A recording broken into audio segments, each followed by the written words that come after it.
She brings the stars down to earth. She brings the clouds down to earth. Nancy Holt developed this piece of work in 1974.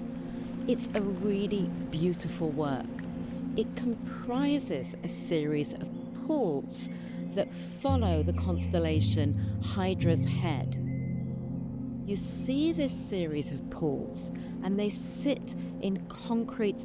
They relate to the different brightnesses of the stars above.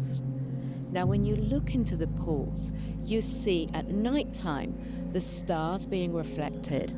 During the day, you see the clouds, sometimes a bird passing overhead, sometimes the line of an aeroplane. What I love about this work is it really makes you feel your feet on the ground. Nancy Holt is an artist who was absolutely dealing with the way that we perceive. In fact, she described herself as a perception artist.